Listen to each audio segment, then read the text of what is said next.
Dear students, welcome to the geography class of class 12. Today we will study a new chapter, that is atmospheric disturbances. You have already studied this chapter in class 10. Very recently we have all experienced a super cyclone named Amphan. So you will be able to relate that this chapter with that experience. Now we will now so therefore study about cyclones. What is a cyclone? How it is formed? Where it is formed? And what are the effects of the cyclone? The word cyclone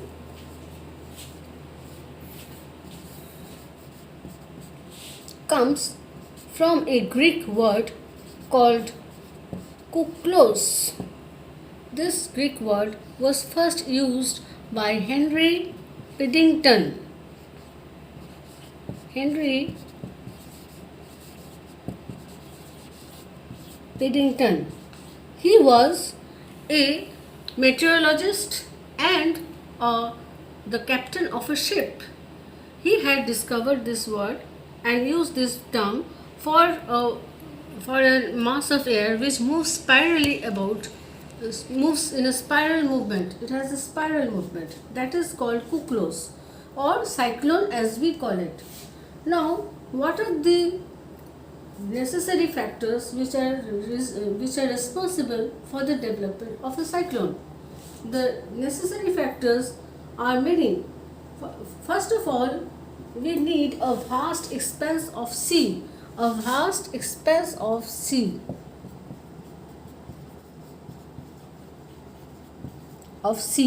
or ocean where the cyclone develops. Number two, this sea water will have an average temperature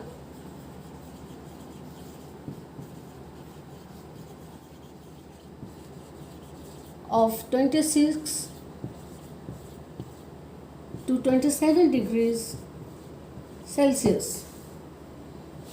Next, the warmth of the ocean water should be up to 60 to 70 meters depth beneath the surface.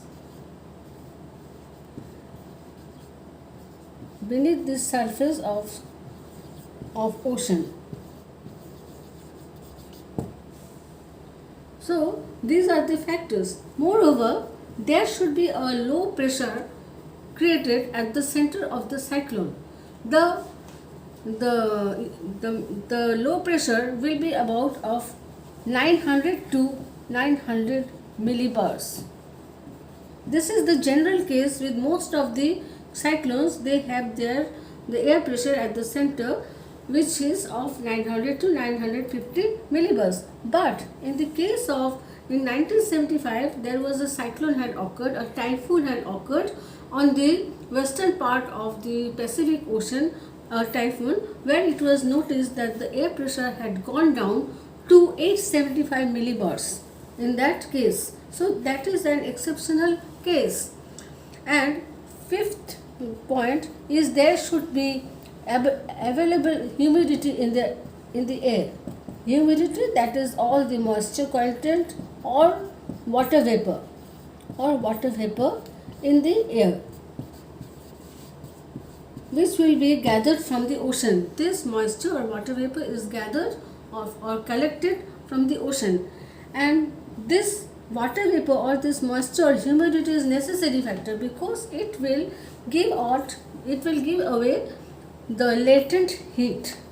It will give away latent heat. This latent heat is very important for the intensity of the cyclone or the speed of the winds. So the next question comes that the next factor is the speed of the wind. The speed of wind should be high, about 40 kilometers per hour. Okay. Then next is there will be the existence of an already and there will be an existence of a temperate cyclone in the upper part of the troposphere. So this will all help in the development of a cyclone, the existence of a temperate cyclone in the upper part of the troposphere, in upper troposphere.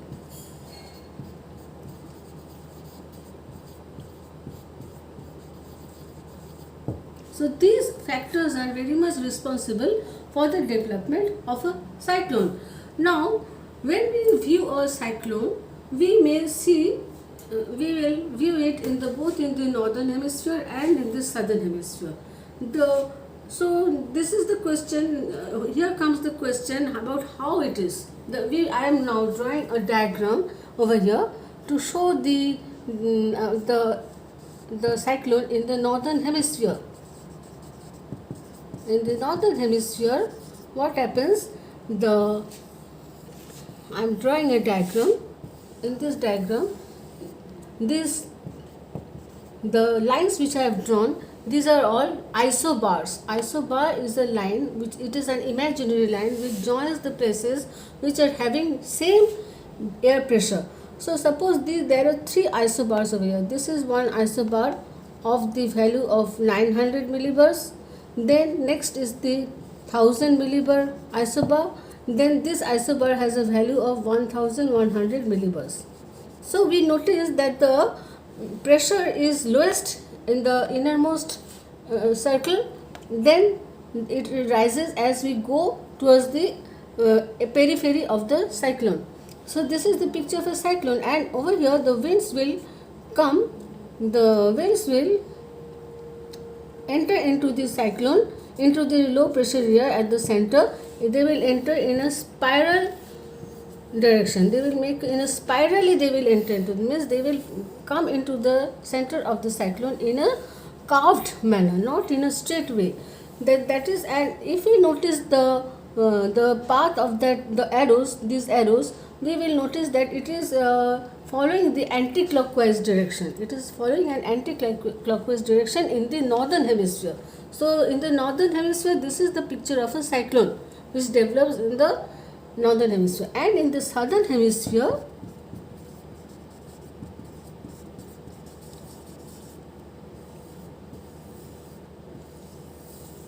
we get another picture.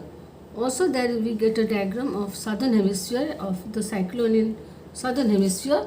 Here also at the center there is low pressure, and here also the winds are entering into the low pressure area, that is at the center of the cyclone in a carved manner. The arrows which I am drawing, these are actually I am showing the path of the wind which is entering the center, and these are all in a carved way, and this is following this direction of the arrow indicates a clockwise direction. Over here it was anti-clockwise in the northern hemisphere, and in the southern hemisphere it is clockwise direction. So this is the main difference between the cyclones in the northern hemisphere and the cyclones in the southern hemisphere. And why this happens? Why this happens? Why it is in anti-clockwise in the northern hemisphere, and why it is clockwise in the southern hemisphere? The reason behind it is the effect of Coriolis force. Coriolis force is a force which is formed due to the rotation of the earth. The earth rotates on its own axis from west to east, and as a result what happens, the winds tend to deflect to the right in the northern hemisphere, and in the southern hemisphere they tend to deflect towards the left. So the picture would be like this. In the northern hemisphere, when the winds blow from a high pressure area to a low pressure area, suppose there is high pressure area over here and also over here, and in the middle part there is low pressure.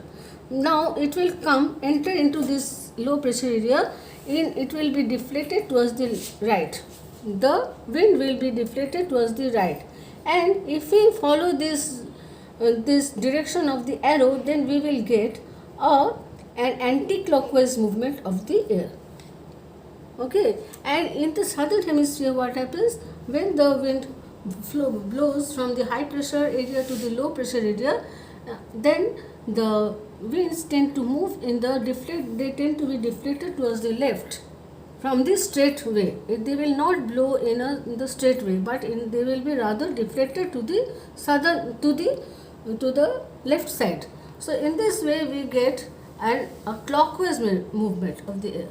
So over here the wind is moving in a clockwise direction, and in this case it is moving in an anti-clockwise direction.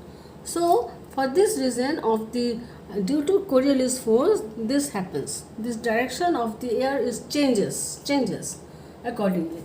So these are the factors. This is also a factor which is influencing the cyclone, the development of or the formation of a cyclone. Means there will be Coriolis effect, Coriolis force acting upon the winds. Now these are all the necessary factors for the development or the formation of a cyclone.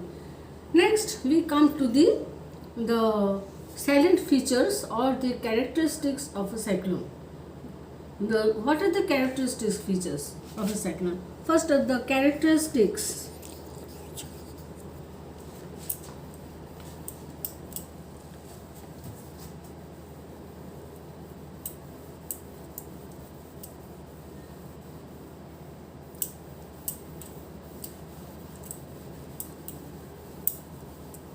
The characteristics of a cyclone.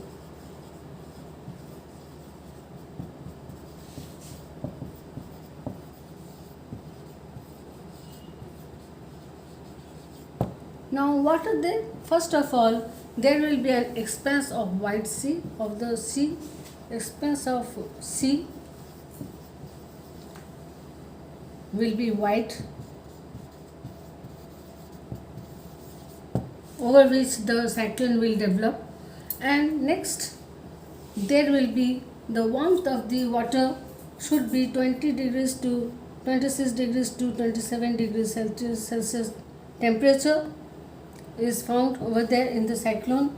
And third of all, the wind, there will be the development or the formation of low pressure area at the center of the cyclone, that is low pressure at the center. Number 4, this center is called, this center of low pressure of the cyclone is also called the eye of the cyclone. The eye, it is called the eye. Okay, the eye of the cyclone. So it is called, the center is called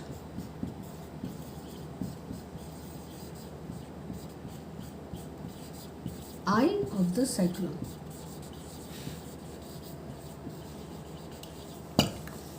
Number 5, the winds will blow in the anti-clockwise direction in the northern hemisphere and in the clockwise direction in the southern hemisphere. So clockwise in the southern hemisphere,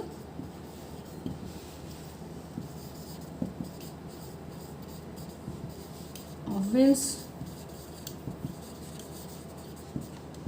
in northern hemisphere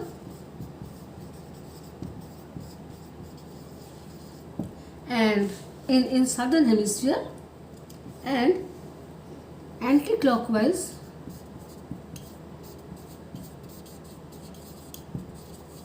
in northern hemisphere. Okay, and there will be high velocity of winds.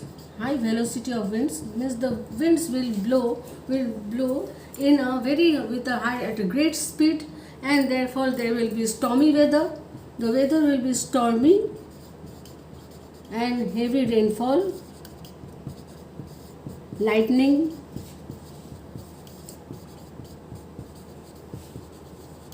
thunder, everything will happen during the occurrence of the cyclone. So these are all the characteristics of a cyclone or the features of a cyclone.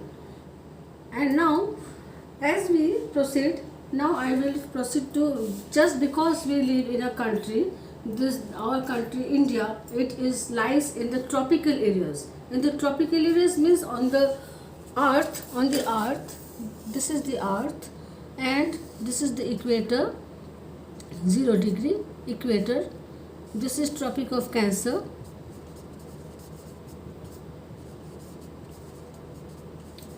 Okay, at 23.5 degrees north. And there is Tropic of Capricorn, 23.5 degrees south. We live here, and our India is located in this part of the globe. Over here is India, in our country. So our country belongs to, it is lies in an area of tropical region, That means within the tropics, it lies within the tropics, two tropics, Tropic of Cancer and Tropic of Capricorn.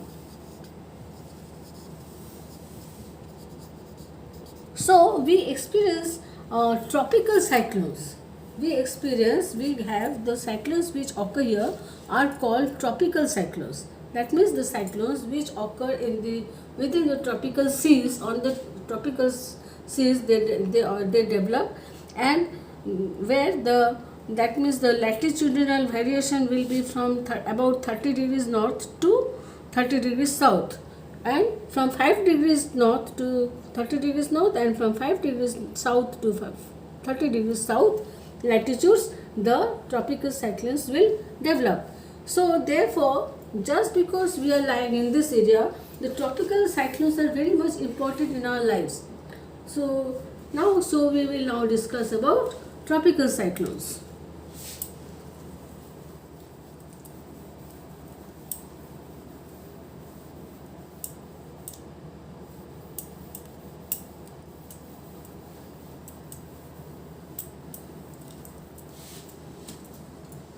So we will discuss about tropical cyclones. So what is a tropical cyclone?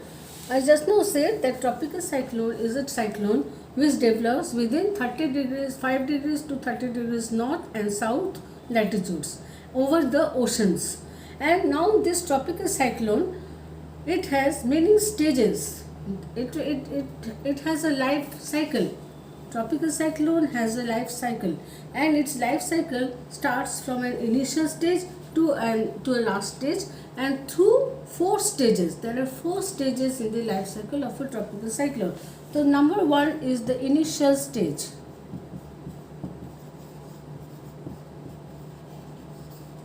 The initial stage, that means it is the starting of the cyclone. And in this part, at this stage, what happens? A very wide expanse of area of the ocean is heated up. The oceanic water is heated up, and so that means the temperature rises. It continuously rises. It is increasing, and just as the temperature is rising, there is a fall in the atmospheric pressure. Means that atmospheric pressure, it decreases, and as a result, a center is developed. At the center of that area, it forms a center, and that center is also called as a vortex. It is called a vortex. The center is also called vortex, and the winds start moving around around that low pressure center or the vortex. And at this stage, there is very little cloud in the sky, and it only starts raining. Just starting of the rain just starts at this stage, and in the next stage, after the initial stage, there will be the development stage.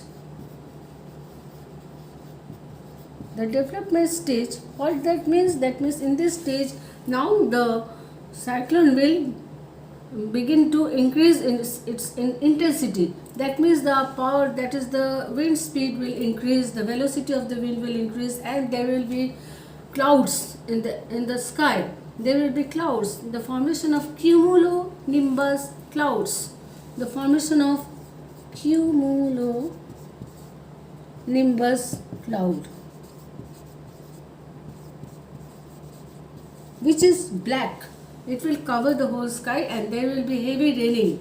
The rain will rain heavily, and at this time, what happens? This air cannot enter towards the center.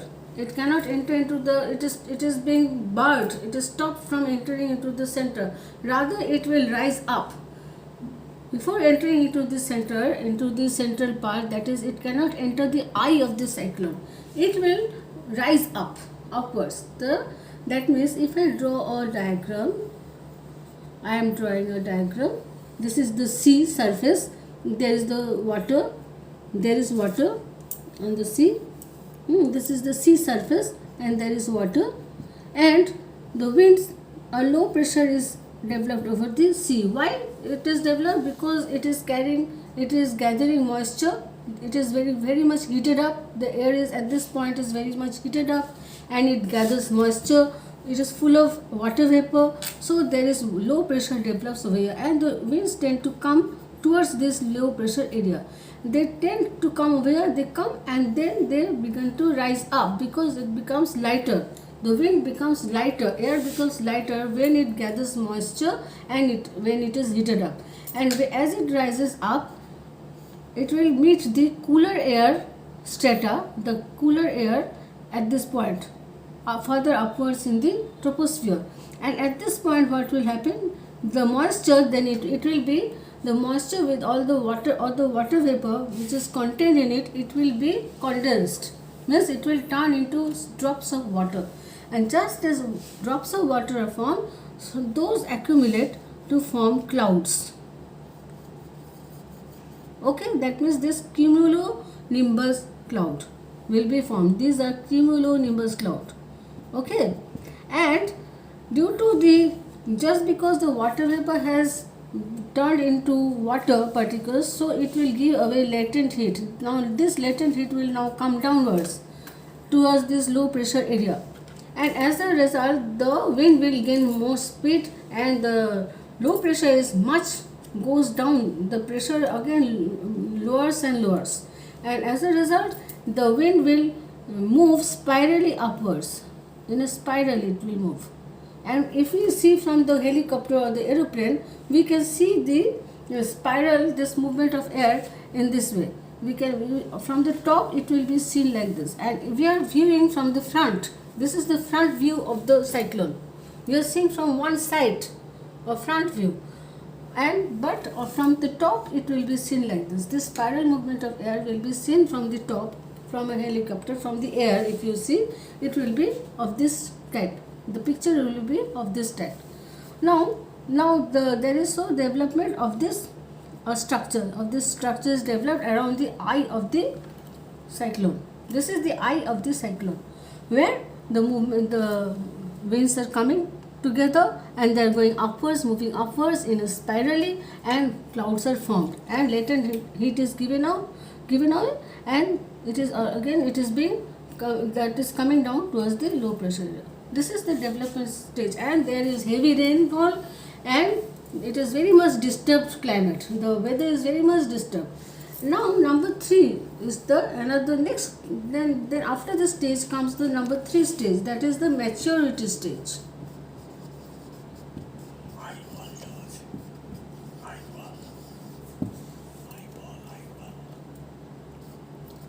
There is the eye wall.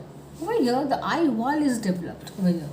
In this area, which now I explain this diagram, there is the wall of the eye is developed. Means there are 2 wall-like structures developed over here, which surrounds the eye of the cyclone. And in the maturity stage, there will be the formation of 4 rings.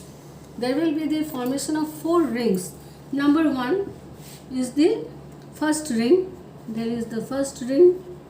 The first ring is the ring which forms surrounding the eye. That is the eye wall. This is the eye wall is the first ring, which develops around the circulating around the eye. And this diameter of this eye wall of this area of this first ring, it has a diameter. The diameter is about 20 to 30 kilometers. First ring diameter is 20 to 30 kilometers. Okay, and in this part, the first ring, it has a diameter, and over here in the eye, but the weather conditions of this area is very much silent. It is not so. It is very calm, and composed, means there will be no clouds, no disturbances, there will be no rainfall in this area. It will be a very calm condition will prevail over here. And next, after this, there is a second ring.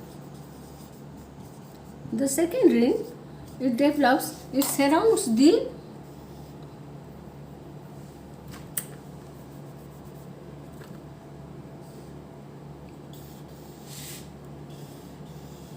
second ring develops surrounding the eye wall. The first ring is the eye wall, and the second ring is the another ring which develops around surrounding the eye wall, surrounding the first ring. And the diameter from here to here, this ring, it is actually roundabout, and it is about, the diameter is about 120 to 140. 120 to 140 kilometers diameters. Okay, so this is the diameter of the second ring. And over here in this part, in this area of the, in between, in this area, there is heavy rainfall, and the weather is very much disturbed, and there will be heavy rainfall, there will be black clouds in the sky, it will be completely covered by clouds, and there will be thunder, then thunders will be there, lightning, heavy rainfall will be accompanied along with the rainfall. Okay, so this is the second ring. And after this, there is the third ring. There is a third ring. The third ring is formed, it is farther away from the center. This is the center, and this is the third ring. Means that suppose this is the first ring, second ring, this is the second ring, number 2 ring, then this is the third ring. Okay, the wall, this is the walls of the second ring, and this is the wall of the third ring. Means it is being surrounded like a ring. Okay, now this third ring, in this area of third ring, there is also heavy rainfall. In this area there is heavy rainfall, there are very much disturbances, there is cloudy weather, and the high speed of the wind, it is a stormy weather. All these are found in the third ring. So it is more away from the center, so its diameter will be more extensive. It may be across about 150 kilometers or more than that, the diameter. And last, there is another ring, the fourth ring. The fourth ring is away, a bit away. This is the fourth ring. Okay, I am making it clear, I am making the picture clear for you. Okay, so this is the fourth ring, this one is fourth ring, number 4 ring. So 1 2 3 4. Okay, the 3 is over here, third ring, first ring, second ring, third ring, fourth ring. Also from this side, this is the first ring, second ring, third ring, fourth ring. Okay, and in this part, this is the last or the outermost ring. The fourth ring is the outermost ring of the cyclone, and this at this place and in this area, the intensity of the wind will be less. Means the velocity of the wind will now decrease, and there will be no more stormy weather over here. There will be less amount of cloud, and the rainfall will come to end, will be decreased with at this area, and that means at this part the cyclonic conditions are not so much prevailing. So these 4 rings are formed when at the maturity stage. In the maturity stage, we find this first, second, third ring, 4 rings. Okay, and after the maturity stage comes the 4th stage, that is the last stage. The last stage of the cyclone. At the last stage of the cyclone, what happens? Now the cyclone is actually proceeding. It is proceeding, it is advancing on the oceans. It is not static, it is moving, it is moving towards a particular direction, and it is now crossing the ocean, and it has now penetrated to the land. It has come to the land area. It has entered the land area. And just as it has entered the land area, then what will happen? The intensity of the cyclone will decrease, because there will be a friction of the wind with the land, because in the land, on the land there are many trees, houses and all. There are cities, towns and villages. So all these things will be they are like obstacles in the way of the cyclone. So the speed of the wind decreases slowly, it decreases, and there is moreover the supply of the water vapor, the supply of moisture in the atmosphere, it also decreases. It decreases, and the latent heat which is produced by, given away by the moisture, also decreases. So the supply of latent heat and the supply of the moisture, means humidity, is diminishes, it decreases. So the development or the formation of the cyclone is very much becoming weaker. It is, there is no possibility of any chance of the cyclone to remain over there. So on the land we will see the cyclone is weakening, it becomes weaker and weaker, and ultimately it will vanish. It will vanish in the air. In the place of that low pressure area, which is a must for the cyclone, we will find a high pressure will be developing on the land. And the development, if there is a high pressure, that is, it is the opposite of cyclone. It is the case of anticyclones. Okay, if the low pressure is no longer existing at the center, then no, the cyclone is not existing, it is vanished. So this is the last stage of the cyclone. So we have now the cyclones, they which are formed in this way, they affect our lives. They have a great influence on our lives, on the people's lives. Like when it is on the ocean, when it lies, then what happens? It will disrupt, there will be great waves on the ocean, and as a result there will be shipwrecks. Those who go out for fishing, they will not be able to go for that work. So their economic activities are also disturbed. They cannot carry on with their activities. And again, when the cyclone comes to the land, over here also on the land we see the cities and towns life is disturbed, village life is disturbed, people die, livestock also die, many cattle and on, and also there is the destruction of houses, the rooftops of houses are carried away by the wind, and also the trees will fall down, tall trees will fall down, and there will be devastation all around, places will be flooded. Okay, and the cultivable lands, the cultivation lands will be also flooded by water. So the agriculture is also affected by cyclones. So I hope you have understood about cyclones and what are their causes, their features, their silent features, what are their effects. Just now I have discussed with you, and I will discuss about the next chapter in the next class. And so I hope you have understood this chapter, and I wish you all success, and you stay safe, you stay empowered, you stay home, and you take care of yourselves. And so I thank you for this class.